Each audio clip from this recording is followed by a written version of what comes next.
Jeannette Abel, coprésidente de la Fondation Copernic. Alors vous l'avez dit, vous coprésidez la Fondation Copernic. À quoi peut servir la Fondation Copernic? Comment vous pouvez vous rendre utile aujourd'hui dans le mouvement et dans le climat social que l'on connaît? C'est quoi votre rôle au fond? Non, la Fondation Copernic a été créée pour lutter contre le néolibéralisme, même avec une espèce de slogan remettre à l'endroit ce que le néolibéralisme a mis à l'envers.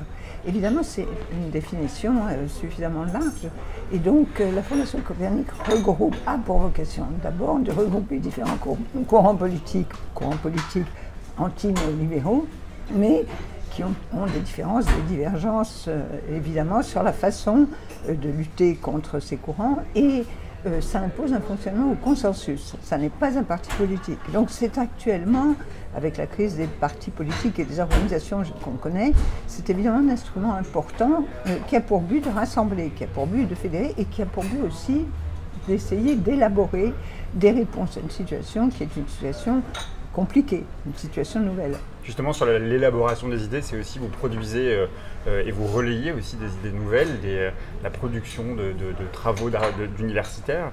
Est-ce que la difficulté devant laquelle on est confronté aujourd'hui, devant laquelle le mouvement social et politique est confronté aujourd'hui, est aussi liée à l'absence d'idées nouvelles?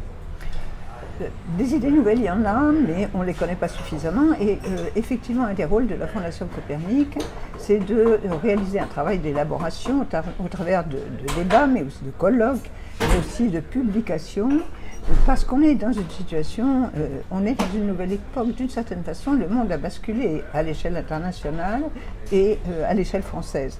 Et ça requiert de comprendre que de nouvelles perspectives, de nouvelles formes d'organisation doivent être discutées entre justement différents courants politiques qui n'ont pas les mêmes réponses. Et c'est ce que nous essayons de faire, parce qu'avec l'élection d'Emmanuel Macron, on est confronté à des difficultés en partie inédites.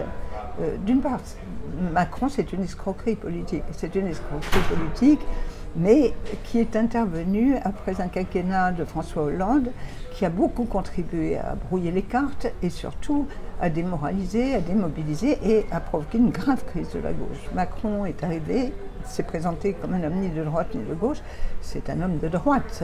Ça n'est pas un Bonaparte dans la définition classique du bonapartisme, et c'est quelqu'un qui a une philosophie utilitariste anglo-saxonne, si l'on veut. C'est-à-dire que c'est quelqu'un qui promeut les premiers de cordée, c'est quelqu'un qui promeut l'auto-entrepreneur, c'est quelqu'un qui promeut la start-up, les start-up, et c'est quelqu'un qui fait preuve d'un profond mépris et d'une très grande arrogance. Or, la société française est une société fragmentée aujourd'hui, une société qui est profondément divisée en essence. Je parle des salariés, je ne parle même pas ni de la grande bourgeoisie, ni des élites mondialisées. Mais le salariat français est aujourd'hui confronté à un gros problème, un problème qui est justement d'unifier ses forces et de les mobiliser face à un adversaire qui est un adversaire qui fait preuve d'armes politiques en partie nouvelles, sur un vieux fond réactionnaire. C'est le paradoxe, justement, vous parlez d'Emmanuel Macron qui est très clivant, qui fragmente aussi la société, et en même temps on voit bien que le mouvement social a du mal à prendre.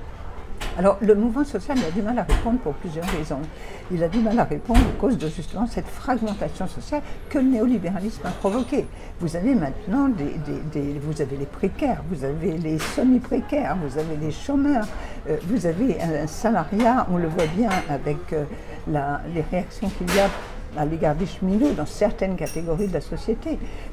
C'est difficile de trouver des formes d'organisation et de mobilisation et des mots d'ordre qui permettent justement d'unifier tout cela. Et d'autant plus difficile que Macron joue sur ces divisions. Il est quelqu'un qui, c'est un cynique absolu, qui est en plus quelqu'un d'extrêmement autoritaire et qui veut mater le mouvement social. Donc il est très important maintenant, c'est pour ça que Copernic peut avoir un rôle important, un rôle décisif dans la situation, à la fois d'être capable de répondre en termes nouveaux à cette situation nouvelle, et en même temps d'être capable de rassembler autour de ces nouvelles perspectives. Alors justement, le rassemblement avec Attac, vous avez appelé vous êtes à l'initiative de la grande marée populaire qui est attendue demain. C'est quoi l'objet de cette mobilisation? Est-ce que cette succession de manifestations ne risque pas à un moment donné de démobiliser justement?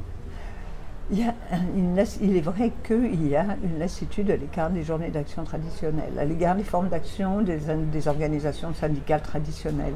Je crois que cette marée populaire est très différente. D'abord, elle rassemble plusieurs dizaines d'organisations politiques et d'associations qui d'habitude ne manifestent pas ensemble.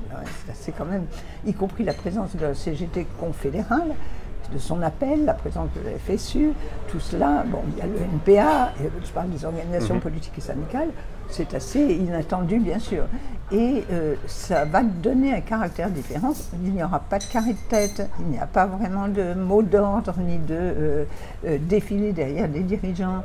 Donc ça répond, il y a une aspiration populaire aujourd'hui à sortir de vieilles formes d'action et aussi, on l'avait vu un petit peu avec Nuit debout, à encourager les représentations larges, spontanées de la population, le fait que chacun puisse avoir son mot à dire. Et donc cette marée populaire, elle tient d'abord à ce côté très démocratique, très représentatif de la société aujourd'hui. Évidemment, l'objectif c'est de créer un rapport de force. Et un rapport de force dans la rue, mais en montrant la pluralité de ce rassemblement et le fait qu'il faut espérer qu'il soit numériquement très important. On voit bien que le gouvernement et le président de la République sont cette semaine un peu en difficulté. On voit bien qu'ils sont confrontés. Il y a une forme de tout cela induit quand même une forme un peu de désordre. Et Emmanuel Macron a horreur du désordre. C'est quelqu'un qui veut incarner l'ordre, l'autorité dans sa version, y compris répressive. On a vu, c'est un vrai scandale ce qui s'est passé dans les lycées, des mineurs qui sont restés, des parents qui sont restés sans nouvelles de leurs enfants. Bon, donc on voit bien. C'est un libéralo, c'est ça que peut-être je crois qu'on n'a pas encore, on a du mal, je voudrais dire deux choses là-dessus, on a du mal dans la population à bien comprendre. C'est un libéralo libertaire, c'est douce à proximité, un libéralo libertaire au sens anglo-saxon. Bon, douce à proximité avec Daniel Cohn-Bendit par exemple.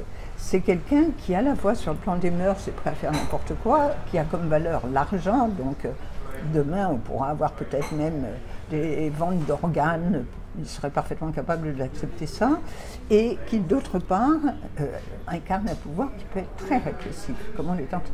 Et donc ça c'est quelque chose de dangereux, et dans la population vous parliez des difficultés parfois de mobilisation et du fait qu'elle est encore insuffisante, c'est vrai.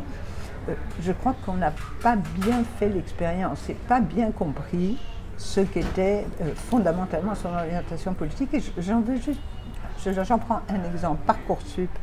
Bon, Parcoursup, moi je suis aussi universitaire, Parcoursup, les mobilisations ont démarré avant que réellement des milliers, dizaines de milliers de lycéens fassent l'expérience et comprennent de quoi il s'agissait. Ils sont en train de le comprendre. Il y a 400 000 demandes sans réponse. Et en plus, c'est un bazar épouvantable. Donc il faut comprendre aussi, dernier mot, il faut adapter la mobilisation et ces formes de mobilisation à l'évolution de la conscience des salariés. Et ça, ce n'est pas encore le cas. Il faut espérer que demain, on va pouvoir progresser, mais ce n'est pas encore le cas parce que ces salariés, d'abord, sont divisés, n'ont pas encore compris ce qu'était cette politique, et n'ont pas subi les conséquences.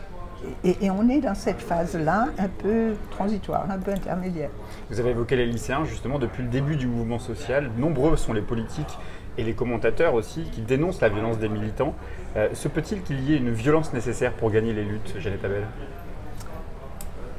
Je ne suis pas sûre que la violence soit un bon instrument. Je suis même sûre du contraire. Je pense qu'il faut privilégier actuellement, au contraire, les ripostes pacifiques, tranquilles.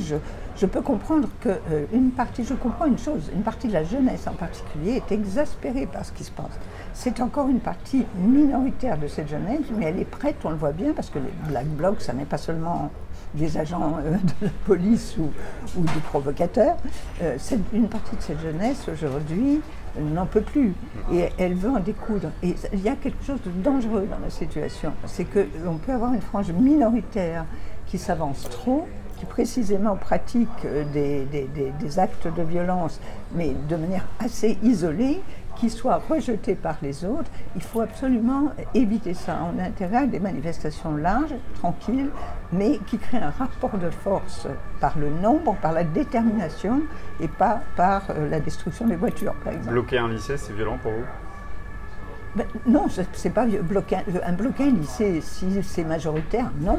Le problème, c'est bloquer un lycée quand c'est minoritaire. Non pas que je condamne, hein, mais je comprends ce qui se passe. Mais je dis, attention, bloquer un lycée sur les minoritaires, au risque de voir se retourner contre ce blocage la majorité des lycéens, c'est quelque chose de dangereux et qu'il faut éviter dans la situation, parce que c'est une arme pour le gouvernement. Et on voit bien comment il s'en sert dans sa politique de communication. Vous évoquiez Emmanuel Macron, évidemment, il est au cœur de toute cette mobilisation. Est-ce que vous diriez qu'on est face à un pouvoir antidémocratique, comme l'a souligné la philosophe Sandra Laugier? Je trouve que la définition est à la fois trop vague ou trop précise. Antidémocratique, enfin un pouvoir antidémocratique, c'est une dictature. Donc on n'est pas encore, Dieu merci, dans une dictature. C'est un pouvoir qui est capable de prendre des mesures antidémocratiques. Ça c'est très clair. On voit bien ce qu'il est en train de préparer sur le plan au Parlement, la restriction de la représentation nationale, tout cela va dans le même sens. Mais cette absence de discussion, justement, des syndicats qui nous expliquent aujourd'hui qu'il n'y a pas eu de négociation, que les lois se passent sans parfois même de débat parlementaire. On l'a vu avec les ordonnances sur la loi travail, par exemple. Tout à fait, mais je pense que Macron, c'est quelqu'un qui aspire à instaurer un pouvoir autoritaire, quasi monarchique d'une certaine façon. Mais pour le moment, il y a encore des élections en France, il y a encore des manifestations de rue. Il faut faire attention parce que ne pas utiliser la sémantique, les mots ont une importance. Et si on commence à dire pouvoir antidémocratique, je pense, évidemment, c'est suffisamment vague pour qu'on puisse aussi dire qu'il y a des aspects antidémocratiques incontestables, mais c'est la Ve République qui n'est pas nouvelle. J'allais y venir, c'est ma dernière question, Jeannette Abel. Vous vous êtes engagée en 2014 aux côtés de Jean-Luc Mélenchon pour une 6e République. Que vous inspire justement cette réforme que vous commencez à évoquer, la question de la proportionnelle, la question de la réduction du nombre de parlementaires? L'urgence, vous l'avez dit, elle est sociale, mais elle est aussi démocratique, évidemment. Tout à fait, c'est une urgence, et je dirais autant démocratique que sociale. Mais la 6e République, qui est à mon avis indispensable, il faut changer les institutions de la Ve République et les changer de manière très radicale, aussi bien concernant l'élection du président de la République au suffrage universel que l'instauration de la proportionnelle. Mais ce n'est pas du tout vers ça que Emmanuel Macron s'oriente. Il s'oriente vers, au contraire, une restriction de la représentation nationale, du nombre de députés, une proportionnelle qui, semble-t-il, tournerait autour de 15%, donc négligeable, et puis la volonté aussi de concentrer, c'est vrai qu'il est en train de le faire en pratique, de concentrer les pouvoirs à l'Élysée, et puis d'avoir des gardes sûrs autour de lui comme ministre. De là, on n'est pas encore dans ce qu'on appelle un pouvoir antidémocratique au sens rigoureux politique du terme. Demain, marée populaire partout en France, ce sera quoi la suite? Bien, écoutez, on va voir ce que décident les organisations en premier lieu, on va voir ce que décident les organisations syndicales, les organisations politiques et puis les associations. Là, on a réussi à rassembler effectivement, sous l'impulsion, disons-le comme ça, d'attaquer de la Fondation Copernic, beaucoup de monde. Il faudrait pouvoir élargir encore. Et donc, il va y avoir des réunions dans lesquelles les formes de lutte à venir et les formes d'organisation vont être débattues. Le but, c'est, on a entendu quand même un dirigeant syndical dire que c'était assez étonnant de la part d'un syndicat réformiste, dire que s'il le fallait, on irait peut-être vers des modalités d'action interprofessionnelles. Bon. Donc, c'est pas encore à l'ordre du jour, mais ça peut l'être parce qu'il y a une colère qui monte dans la population, mais c'est une colère qui pour l'instant n'est pas suffisamment encore très largement partagée. Et une des questions clés, c'est la question des cheminots. Je voudrais juste dire un mot à ce propos. C'est quelque chose qui montre quand même qu'à cause du quinquennat précédent, il y a eu d'autres choses avant, là, il y a eu une pénétration de certaines idées libérales dans le salariat français, chez les salariés, notamment l'idée qu'on s'en prend aux pilotes, on s'en prend aux cheminots, mais ceux-là, ils ont un statut, ils gagnent très très bien, alors les pilotes encore plus, ils gagnent très très bien leur vie, et c'est l'égalité par le bas qui serait plus ou moins préconisé. C'est ce que préconise le gouvernement. Mais qu'il y ait des dizaines de millions aux entreprises, aux dirigeants du CAC 40 et des grandes entreprises multinationales, non, ça c'est pas le problème. Ça c'est très pernicieux, très dangereux. Et c'est pour ça que sur ce plan aussi, l'élaboration est importante. Il faut réussir à montrer que les cheminots ne sont que l'avant-garde, entre guillemets, de ce qui peut et qui va se produire ensuite s'ils sont totalement battus. Merci beaucoup Jeannette Abel pour cet entretien passionnant.